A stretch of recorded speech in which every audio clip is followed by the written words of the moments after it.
Bonjour à toutes et à tous et bienvenue sur ce webinaire. Je suis Clément Lahaye, compagnon couvreur. Et aujourd'hui, je suis accompagné de deux compagnons et de deux jeunes qui sont sur le parcours du Tour de France. Parce qu'aujourd'hui, nous avons pour ambition de vous présenter deux métiers, celui du coureur-zingueur et celui du charpentier. Ce sont deux métiers avec leur propre parcours de formation, mais qui travaillent régulièrement ensemble pour protéger vos maisons et l'enveloppe du bâtiment. Donc, pour vous présenter ces deux métiers, ça va se décomposer en 5 moments clés. Le premier, ça sera la présentation du métier de couvreur-zingueur par un compagnon couvreur et formateur. Ensuite, vous aurez la présentation du métier de charpentier par un compagnon charpentier et également formateur. Et ensuite, vous aurez le témoignage de deux jeunes qui sont sur leur parcours de Tour de France. Donc, le premier par une couvreur qui est sur son parcours de Tour de France et qui souhaite devenir compagnon du devoir. Ensuite, vous aurez le témoignage de charpentier qui est également sur son Tour de France et qui souhaite devenir lui aussi compagnon charpentier. À la suite de tous ces témoignages et de cette présentation, nous aurons 10 minutes pour répondre à vos questions. Donc, j'essaierai du mieux que possible de répondre à un grand nombre de questions. Nous essayerons de répondre à vos questions. Mais c'est vrai que 30 minutes de webinaire, c'est très court. Donc, je vous inviterai de bien être attentif à ce qu'on va dire, comment on va vous présenter ces métiers, et par la suite, de continuer vos recherches. Donc, voilà, merci de votre attention. Et Guillaume, je vais te laisser te présenter et présenter ton métier de couvreur-zingueur. Alors, bonjour à tous. Guillaume Rossignol, compagnon couvreur. Je suis formateur à Nantes. J'ai 28 ans. Moi, mon parcours, j'ai commencé donc l'apprentissage après le bac. J'ai passé mon CAP avec les compagnons du devoir. Et ensuite, je suis parti sur le Tour de France. Je suis parti, donc j'ai voyagé dans 9 villes différentes où je me suis formé. J'ai pu me perfectionner dans le métier. J'ai passé une mention zinguerie, un brevet professionnel et un DUST en conduite de travaux. À la suite de ça, je suis devenu formateur à Nantes. Je vais vous parler donc du métier de couvreur, qui est mon métier. Le couvreur, c'est celui qui va réaliser l'enveloppe du bâtiment et le rendre étanche aux intempéries pour éviter qu'en fait il nous pleuve dessus quand on est dedans et nous permettre de vivre en fait chez nous. Pour ça, le couvreur, il a une palette de matériaux qui sont assez variés. On va noter notamment la tuile, l'ardoise et le zinc pour les plus connus, les principaux. Ce qu'on remarque déjà, c'est qu'il y a plusieurs matériaux qui sont inscrits dans notre paysage, notre patrimoine. C'est des matériaux qui sont assez anciens, dont les règles de mise en œuvre ont peu changé à travers l'histoire. Mais par contre, ce qui a changé, c'est notre façon de les travailler, de les mettre en œuvre, les déplacer, etc. On a su rendre le travail moins pénible. Donc, le métier de couvreur, c'est un métier de patrimoine, parce que c'est un métier qui utilise des matériaux anciens, mais avec des moyens nouveaux. Donc, on a su réduire la pénibilité du travail, on a su rendre le travail moins fatigant, moins désagréable, moins dangereux pour le couvreur. Donc ça, déjà, d'une part. Là, je vais détailler le travail du couvreur. Donc, le couvreur, quand il travaille, c'est un travail d'extérieur, c'est un travail en hauteur, c'est sur les chantiers, c'est un travail d'équipe. Donc, c'est quelqu'un qui est jamais seul. Sa première mission, c'est de se mettre en sécurité. Il va monter sur le toit et il va installer des sécurités, il va installer un échafaudage, des lignes de vie, etc., des barrières. Il va tout faire pour que son travail soit le moins pénible, le moins dangereux possible. Ça, c'est le premier point. Ensuite, il va pouvoir réaliser ou rénover la toiture afin de préserver le bâtiment et les gens qui vivent en dessous. Les différents secteurs où un couvreur peut travailler, ça va être premièrement le pavillon, l'habitat classique chez des particuliers, donc une maison. Ensuite, on peut aussi être amené à travailler sur des gros projets architecturaux, des projets industriels. Et il y a la troisième grande partie, ça va être le patrimoine, le monument historique. Donc du coup, on voit maintenant qu'il y a différents matériaux qui vont varier selon les régions, selon le type de bâtiment qu'on veut rénover. Et il y a aussi un ensemble de techniques qui est très varié, même dans un même matériau, il y aura des techniques très variées. Ce qui fait qu'en fait, le couvreur a déjà une grande liberté, une grande diversité de techniques et il peut faire interagir sa créativité, son savoir-faire. C'est pas un travail qui va être répétitif, qui va être on récite pas une leçon. C'est chaque fois, il faut savoir s'adapter sur la. Donc voilà, donc j'en étais au fait que le travail était pas répétitif. On changeait régulièrement de chantier. Du coup, quand on change de chantier, on va être amené à changer de matériaux, de changer de paysage, etc. Donc, c'est un métier où les journées ne se ressemblent pas. Un autre aspect, c'est que le couvreur, il peut travailler partout parce qu'il y a du travail, mais partout en France, partout dans le monde. Un couvreur, il a aucun mal à trouver une entreprise. Une des entreprises recherche des apprentis, des ouvriers qualifiés et des chefs d'équipe. Il n'y a pas une entreprise en couverture qui cherche pas du monde. Donc ça, c'est un aspect quand même qu'il faut pas oublier. Et le couvreur, c'est un travail qui sera jamais mécanisé. Il sera toujours là à travailler sur ses matériaux et à faire le travail lui-même, d'une part. Pour ce qui est des perspectives d'emploi et de carrière, le couvreur, donc, il va commencer son apprentissage, il sera apprenti. Ensuite, il va passer, une fois qu'il a son CAP, il devient ouvrier qualifié. Et là, il va évoluer vers un poste de chef d'équipe, chef de chantier, peut-être conducteur de travaux, ou créer son entreprise. Créer son entreprise, c'est une solution qui peut être facilement envisageable pour un couvreur parce qu'on peut commencer à monter une entreprise avec peu de matériel cher. Et donc, on peut très bien se mettre à son compte 5-10 ans après son apprentissage et commencer à travailler pour soi, être son propre patron. Et voilà. L'apprentissage chez les compagnons, il se déroule dans l'idéal sur 5 ans. On fait 2 ans de formation initiale en CAP, durant laquelle on se forme, on devient ouvrier qualifié. Et ensuite, on a le perfectionnement, 1 an de mention Zingri pour se perfectionner dans le travail du métal, pour anticiper le brevet professionnel. Une fois qu'on a passé la mention Zingri, on attaque le brevet professionnel qui va demander un travail plus consciencieux, plus intéressant, etc., mais un peu plus difficile. Donc, c'est pour ça que c'est bien de se former sur 3 ans avant. Ensuite, on fait 2 ans de formation en BP, brevet professionnel, et on peut attaquer à être un couvreur complet. Puis ensuite, on peut suivre une formation supérieure en DUS ou en licence pro pour faire du management, chercher à gérer une entreprise ou des chantiers.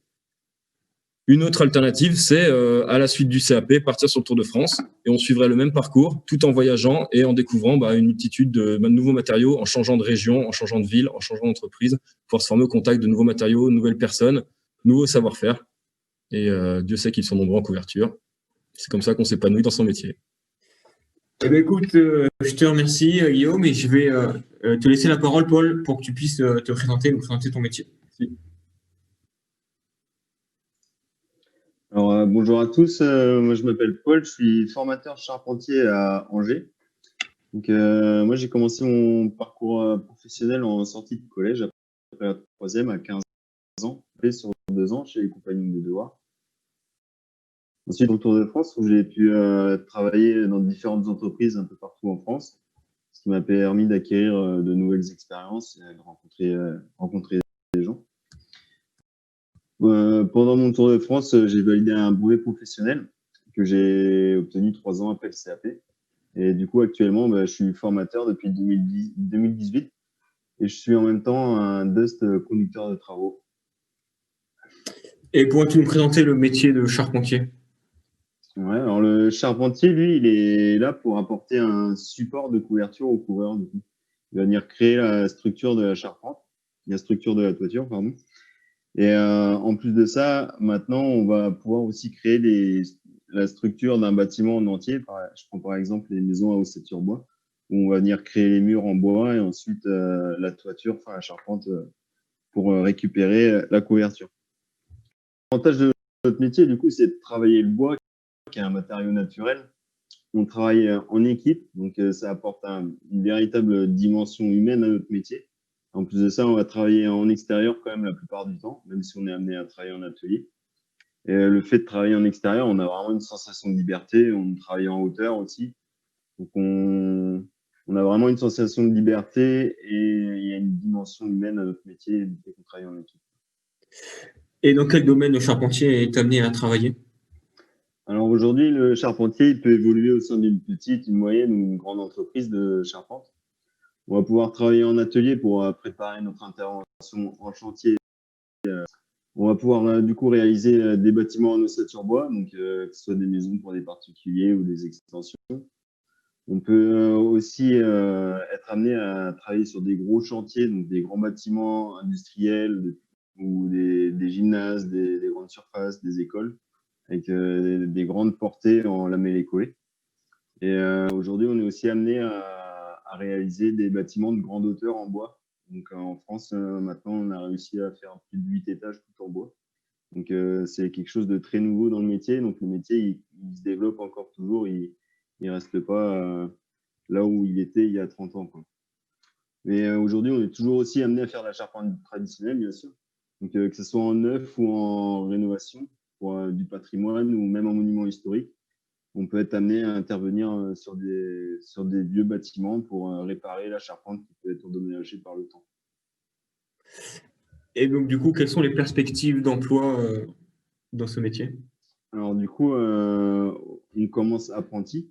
Donc, l'apprenti, il va se former pendant 2 ans à un CAP charpentier bois. Suite à ça, on est ouvrier qualifié. Si on continue à se former, on va pouvoir prétendre à passer un BP. Donc, l'ouvrier qualifié, il va évoluer sur les chantiers où on est dirigé par un chef d'équipe. Une fois qu'on a le BP, donc à la suite du CAP, on va pouvoir avoir plus de responsabilités au sein des entreprises, que ce soit en atelier ou en chantier également. Et du coup, ça apporte aussi une liberté de pouvoir gérer 2 à 3 personnes sur le chantier, quoi. On a plus de responsabilités.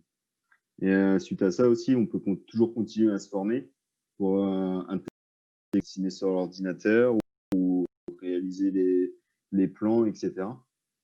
Devenir conducteur de travaux aussi, donc gérer plusieurs équipes de chantier ou d'atelier, suivre plusieurs chantiers en même temps. Possibilité, bien sûr, de créer sa propre entreprise ou de reprendre une entreprise existante.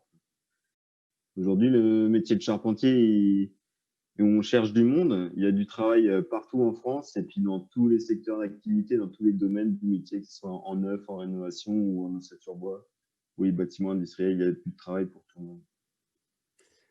Et donc, comme le métier de coureur, comment tu commences ton apprentissage chez les Compagnons de Devoir à la sortie du collège? Alors, à la sortie du collège, la formation initiale, donc le CAP, ça va se dérouler sur 2 ans où on va être 12 semaines en formation au CFA par an, donc 24 semaines en tout sur les 2 ans. Donc, 12 semaines par an au CFA et le reste du temps en entreprise sur 2 ans. Ensuite, si par exemple on est post-bac, on va pouvoir préparer le CAP en 1 an. Donc, si on arrive déjà avec un niveau bac, on peut faire le CAP en 1 an et à la suite de ça, on a aussi la possibilité de se préparer un titre professionnel constructeur bois en 1 an également, donc qui vient compléter la formation du CAP qu'on aura fait en 1 an. Il y a aussi la formation API, donc c'est l'apprentissage d'entreprise. Donc ça, c'est une formation qui est destinée uniquement au profil post-bac et qui se déroule sur 2 ans. Alors, elle se déroule sur 2 ans, cette formation, parce qu'en fait, on va se retrouver à 90% du temps en entreprise et c'est le formateur qui va se déplacer en entreprise, le jeune avec son tuteur d'entreprise. Il y a toujours un petit peu de temps au centre de formation. Et du coup, à la suite de ça, si une fois qu'on a le CAP ou si on a déjà le CAP, charpentier bois, on peut partir aussi sur le Tour de France pour se perfectionner dans son métier de charpentier en voyageant à travers la France. Donc, ce qui nous permet de travailler dans différentes entreprises, donc découvrir de nouvelles techniques et en fonction des entreprises, découvrir de nouvelles villes, découvrir des personnes, faire des rencontres, etc. Notre parcours sur le Tour de France, il nous permet aussi de faire 1 an à l'étranger, donc ce qui peut être très intéressant pour s'enrichir professionnellement et humainement. Et au long de notre voyage, du coup, sur le Tour de France, bien sûr, on continue à valider des diplômes, donc les brevets professionnels, et on peut aussi faire le DUST plus tard.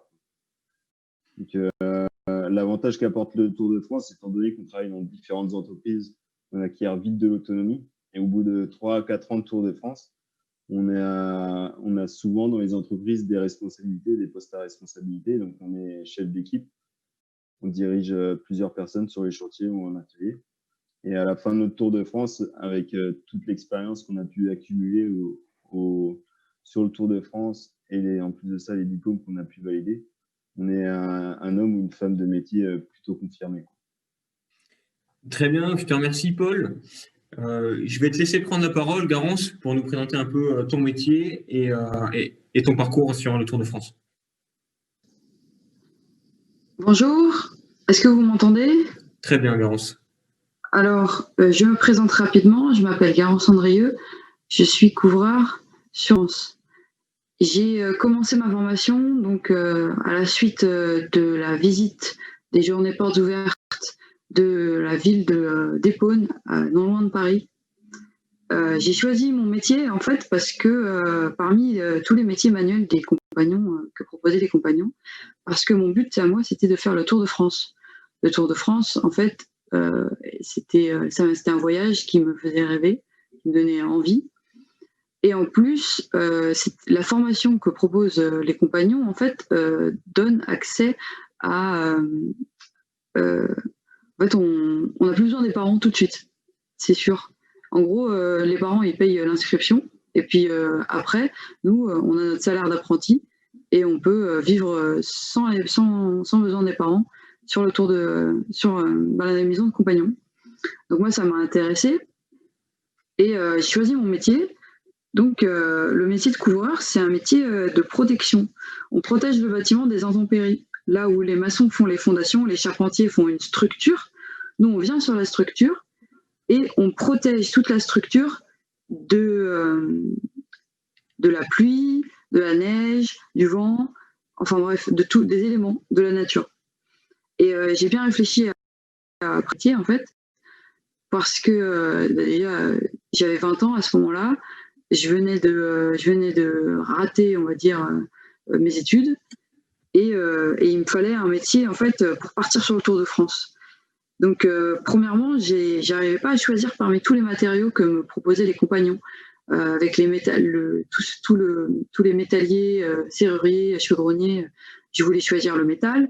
Après, le béton, avec les maçons et tout ça, je voulais choisir aussi. La pierre, les tailleurs de pierre, et le bois, les maçons, n'importe quoi, les charpentiers et les menuisiers, tous ces matériaux-là, ils me donnaient envie.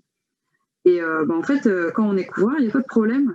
Si on est couvreur, on va toucher à tous ces matériaux-là. On va retaper un peu des vieilles charpentes parce que le charpentier, il n'a pas besoin de venir passer par là pour redresser juste un petit churon.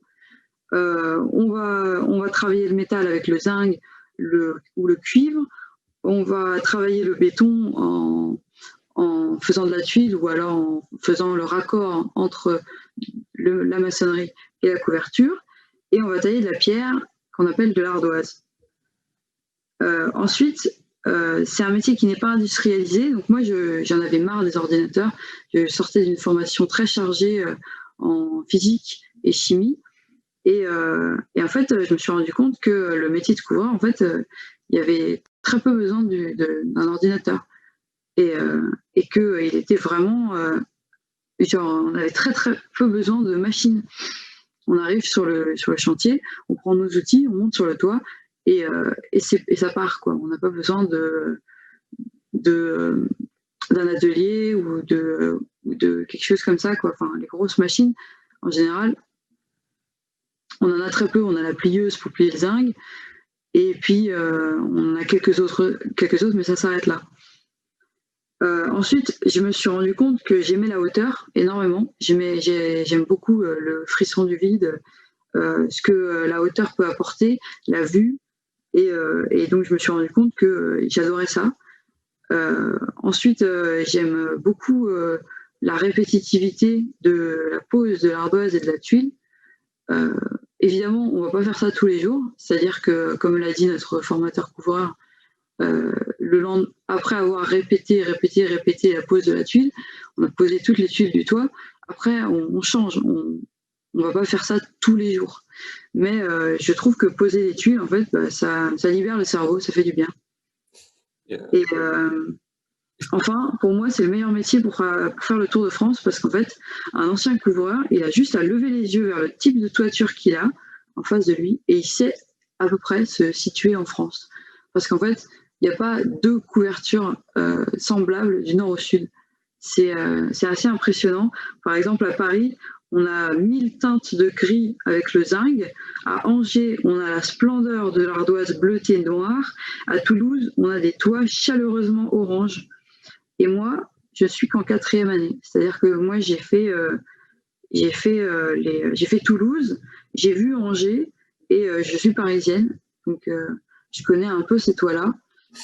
Et pourtant, j'ai entendu parler des toits qu'il y a dans le Rhône-Alpes, ou des toitures comme ce qu'il y a à Beaune, des tuiles colorées par exemple, j'en ai jamais fait et j'en ai jamais vu de mes propres yeux dans une région où je travaillais. Donc j'ai hâte par exemple de continuer mon tour de France, de passer mon brevet professionnel et de continuer en tant que couvreuse sur le Tour de France. Je te remercie Garance pour ton témoignage. Je vais laisser la parole à Kylian, si tu peux nous présenter ton métier de charpentier, ce que tu vis sur le Tour de France. Bien sûr, donc bonjour à tous, je m'appelle Kylian, j'ai 21 ans et je suis originaire d'Alsace. Moi, mon parcours, j'ai commencé par faire un baccalauréat professionnel technicien constructeur bois en dehors des compagnons, dans un lycée professionnel. Suite à ça, je suis tombé amoureux du métier. Du coup, je suis parti chez les compagnons du devoir me former pour un CAP à Strasbourg. J'ai décidé d'être interne à ce moment-là. J'étais dans une entreprise de rénovation de monuments historiques, ce qui m'a vraiment permis d'apprendre ce qu'était la charpente pure et dure, on va dire, la charpente traditionnelle. J'ai eu l'occasion de travailler avec les anciens compagnons, ce qui était vraiment exceptionnel. Suite à ces 2 années-là, j'ai obtenu mon CAP. Je suis parti sur le Tour de France. Mes parents m'ont emmené à Rodez, où j'ai passé une année extraordinaire à faire du levage de bâtiments en lamellé-collé pour des entreprises ou des hangars agricoles, par exemple. Donc, c'était vraiment très intéressant à faire. Et aujourd'hui, maintenant, je suis à La Rochelle, là où je fais encore un peu de charpente traditionnelle. Ce que j'aime beaucoup dans mon métier, c'est le travail en extérieur. Ça peut être avantageux et il y a quelques inconvénients, mais c'est la beauté du travail en extérieur qui est super intéressante. La hauteur aussi, quand on se retrouve en haut d'une église à refaire un clocher, c'est vraiment monumental. Le travail en équipe, parce que les charpentiers, on travaille en équipe, sinon c'est très compliqué de faire une charpente tout seul. Le matériau aussi qui est exceptionnel, on fait presque tout avec du bois, ce qui est super avantageux. Et l'évolution du métier aussi qui devient de plus en plus intéressante. Tous les moyens de levage, tous les moyens mis en œuvre sur un chantier pour le mener à bien. Et aussi tous les bureaux d'études qui travaillent sur des nouveaux matériaux et sur des nouvelles conceptions pour fabriquer par exemple des immeubles en bois qui pourraient être un futur et qui se fait déjà. Merci Kylian. Et est-ce que tu pourrais nous expliquer un peu une journée type que tu passes? Bien sûr. Alors une journée type, on embauche dans les entreprises. Donc dans les entreprises, on passe, on est embauché comme un ouvrier. On passe nos journées en entreprise et le soir, on rentre à la maison des compagnons dans lesquels on est hébergé. Donc le soir, de 19h à 20h, on a un repas. Donc on mange tous ensemble. C'est ça aussi qui est sympa. Ça nous permet d'échanger, de discuter un peu avec tout le monde. Donc là, on est tous métiers confondus dans la salle à manger. Ensuite, le soir, on se retrouve de 20h à 22h entre métiers pour progresser dans notre métier. L'avantage qu'on a, c'est que dans les salles de cours, on est tous mélangés. Aussi bien les jeunes sur le Tour de France, de n'importe quel niveau, et les compagnons. Donc en fait, on peut tous s'entraider et tous progresser ensemble. Et c'est ça aussi qui est très avantageux. Très bien, et écoute, je te remercie Kylian pour toutes ces informations. On va passer au moment des questions. Donc, on va essayer de répondre à un grand nombre de questions. Alors, j'ai la première question. Faut-il un niveau élevé pour entrer dans les compagnons du devoir? Alors, un niveau scolaire correct est amplement suffisant. Vous aurez un petit test d'entrée donc de français, maths, anglais, qui nous servira juste à vous positionner et savoir si vous ne rencontrez pas des grosses lacunes au sein de ces matières-là. Ensuite, j'ai une deuxième question. Peut-on commencer par charpentier, puis faire couvreur par la suite? Alors oui, c'est possible de faire plusieurs parcours, mais vous allez vite vous rendre compte que chez les compagnons du devoir, on apprend à se passionner par un métier. On apprend à découvrir. Et aujourd'hui, on vous présente 2 métiers, le métier de couvreur-zingueur, celui de charpentier. Chacun ont leur spécificité et chacun ont un temps d'apprentissage qui s'auto-suffit. Donc, on peut faire un apprentissage en couverture et en charpente, ça c'est sûr, mais chaque métier est tellement complet que ça suffit. Ensuite, j'ai eu une question. La formation des charpentiers est-elle ouverte aux femmes? Oui, bien sûr. Toutes les formations sont ouvertes aux femmes. Vous avez eu la chance d'avoir le témoignage de Garance, qui est couvreuse sur le Tour de France, qui est passionnée par son métier et je pense qu'il n'y en a aucun souci, voilà, que ce soit une femme, un homme. Nous avons des maçons, des tailleurs de pierre. Donc oui, je vous invite fortement à venir faire ce métier. J'ai une autre question qui est surprenante mais intéressante. Pensez-vous qu'il vaut mieux se tourner vers des petites entreprises locales ou plutôt vers des grosses entreprises plus diversifiées? Alors, déjà, dans un premier temps, vous avez vu, chez les compagnons, notre force, c'est le voyage. Donc, vous aurez l'occasion de faire ces deux entreprises-là. Pour un apprentissage, les deux profils d'entreprise sont très intéressantes. Que ce soit pour le couvreur ou pour le charpentier, le métier est tellement diversifié que ça ne pose aucun problème. La structure d'un artisan, d'un petit artisan, donc d'une dizaine de salariés, ça va être plus familial, ça va être voilà, plus convivial qu'une grosse structure qui va faire plus des gros chantiers, qui va être très intéressante. Notamment, je pense, Paul, il nous a présenté le métier qui évolue et qui construit des ossatures bois de plus en plus hautes. Donc ça demande des compétences bien spécifiques. Et donc souvent, c'est des grosses entreprises qui peuvent répondre à ce genre de chantier. Donc les deux entreprises sont à faire. Et qu'on commence soit dans l'une, soit dans l'autre, ça n'a aucun problème. Alors, j'ai eu une autre question. Quelle différence entre un BP et un bac pro en termes de compétences? Alors, ce sont deux diplômes. Nous, chez Zinger et les charpentiers, nous avons passé notre CAP donc pour l'apprentissage et par la suite, le brevet professionnel, ça vaut un bac. C'est niveau bac. Donc, ça sera exactement le même niveau qu'un bac pro. Et bien souvent, on le passe en 3 ans. Donc, la première année, en bac pro, on passera un CAP. La deuxième année, le bac pro. Donc, c'est juste deux façons de passer un diplôme et à la fin, le niveau du diplôme est le même.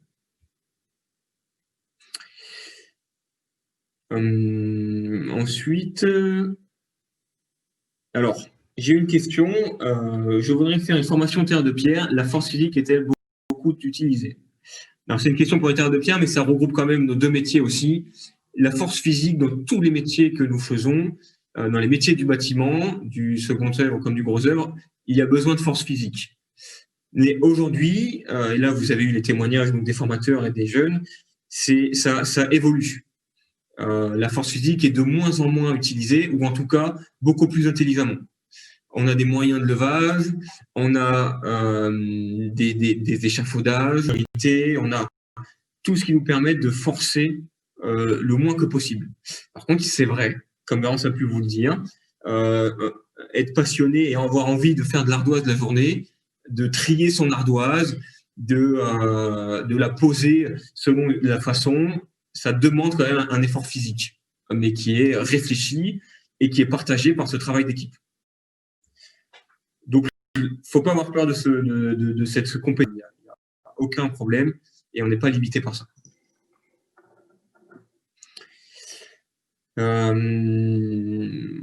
Ensuite, j'ai pas l'air d'avoir plus de questions.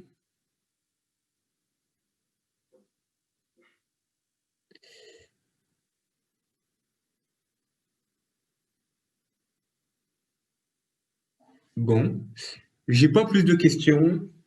Je pense que dans l'ensemble, ça a plutôt été clair.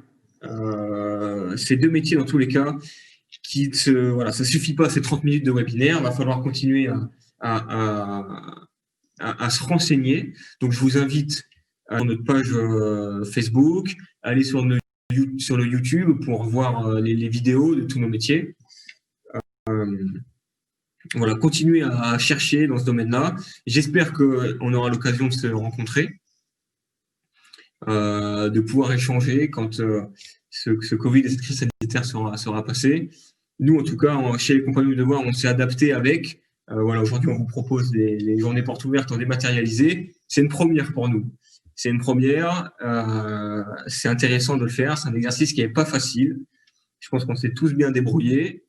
Tous nos métiers seront présentés donc sous cette forme de webinaire. On n'a pas pu vous présenter un geste du métier Mais je pense que vous avez ressenti l'amour de chacun pour ce métier. Donc voilà, que du bien, que du positif. J'espère vous rencontrer un jour en tant que couvreur ou charpentier et on aura réussi notre mission. Donc là, j'ai pas beaucoup plus de questions. En tout cas, le chat reste accessible toute la journée. Vous pourrez poser vos questions, on vous répondra tout au long de la journée. La journée de porte ouverte n'est pas finie. Allez vous renseigner aussi dans les autres métiers. Et voilà, je vous souhaite à toutes et à tous une bonne fin de journée.